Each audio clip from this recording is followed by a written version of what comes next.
What's going on, guys? I'm here, kind of got my boat in order. I'm going to go drop it in the water here for the first time in just a little bit, and I just wanted to show you kind of what I've done to it. Sorry I did not get a lot of footage of actual work taking place on it and the remodel and all that kind of stuff. I did not have a lot of time, and I was trying to hurry up and not waste much time with trying to film and angles and cameras and batteries and all that. So I just needed to get it done. But I did take some pictures. I did get a little bit of footage, but not a lot. So I apologize for that. So it's going to be me talking about what all I've done to it. If you don't care about that, then I understand. But here is the John boat, 12-foot John boat that I purchased.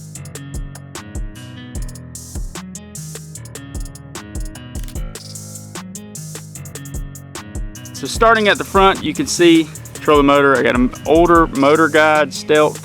I had a problem with that a while ago. It did not want to move, and so what it was a pin had come out in the pedal, and I had to put the pin back in. I got a hatch. I only have one hatch. I wanted to at the beginning, and I just got away from it because I realized how much work it was actually going to be, and so I got away from that. I made a little rod holder from a bungee strap with two brackets screwed down into the platform. I have a cup holder, and just like this actually holds like pliers and baits, a cup holder, and then like phone and anything else you want to put. And then I have another cup holder right there that folds down. You can see this is carpeted with, I think, sky gray from Home Depot. Really like that. I did a floor here, a seat cover. You can see that is a bench seat that I carpeted, and my original plan was to have this entire thing with a platform with a latch that opens up the back.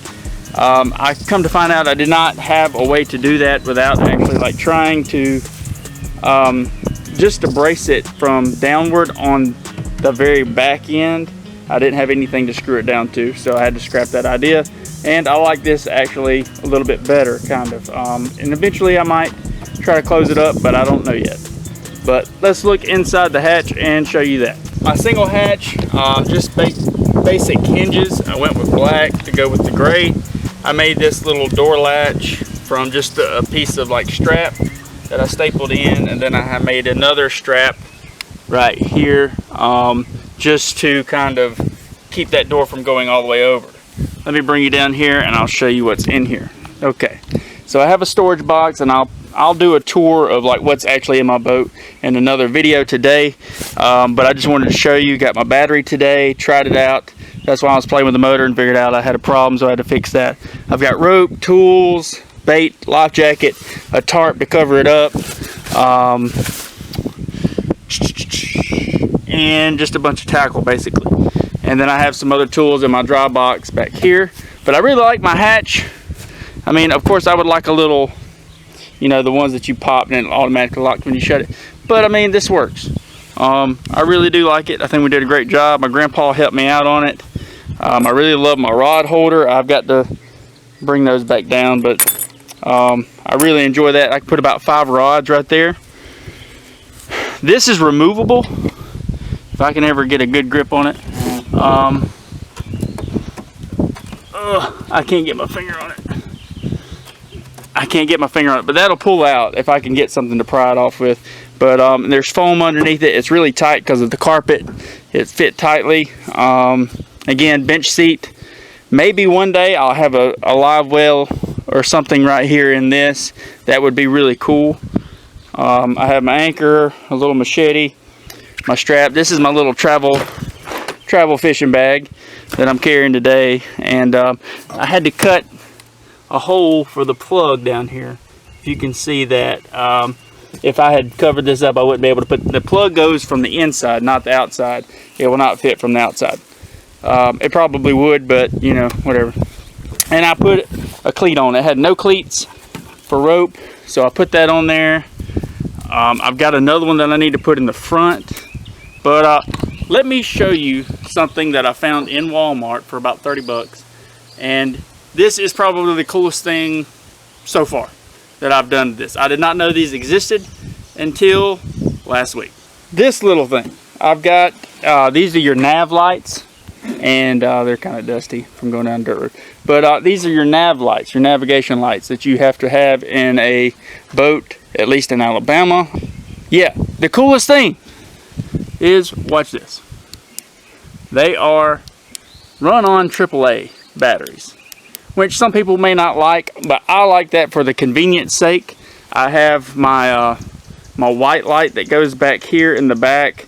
It'll mount on this little bracket right here and stands up about, I don't know, about 1.5 feet. And it's really bright. I like the fact that they run off AAAs because I don't have to worry about them not working with a battery. I have spare AAAs if they're not working, and it's a cheap fix if, you know, everything goes to crap. That's probably the coolest thing that I have. Now, let me show you the trailer lights that I put in. Probably wouldn't recommend buying these if I were you. I can't remember the name of them, but I'll show you what I did and had to do for this particular trailer. Trailer lights did not work, so I added these new ones. I've actually got to put, oh man, I forgot. No, I did do that, okay. But these trailer lights are kind of cheap. I didn't like how they're constructed in the back, like they just like slide on screws. I've got them bolted in from this side, and the first time we did it, I had my dad and grandfather come help me with that. We ran all the lines, did everything we thought correctly, hooked it up to my truck, and it was backwards. So the green and brown need to go on the passenger side, and the yellow and brown need to go on the driver's side.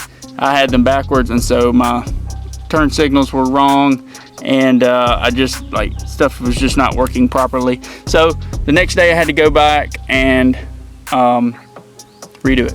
I ran the wires through this little line right here. They come out and then go up the tongue of the trailer and hook up. So I'm sorry that was me talking a bunch. I hate doing that. I know you want to see stuff, but I will include the photos and videos that I did have from the whole thing. I'll show you a before and after right now. So the before and after, as you can see, it was really basic, and now I've got it a little bit more modern. I love the carpet in there. It's much cooler. The boat will not get super hot. I mean, of course, the rest of the boat that is still metal will, but you know, the carpet, it's perfectly fine. Like, it warms up, you know, like you would typically think, but it is not going to like burn you, and you have to put water on it just to cool it off where you can sit or stand. So this is the main thing that I really enjoyed, and it's not 100% done, but it's like 90, 95. There's still a couple things that I would like to do. If you have any ideas, comment below what I should do. I'm also still looking and thinking of names. I have a couple that I'm playing with.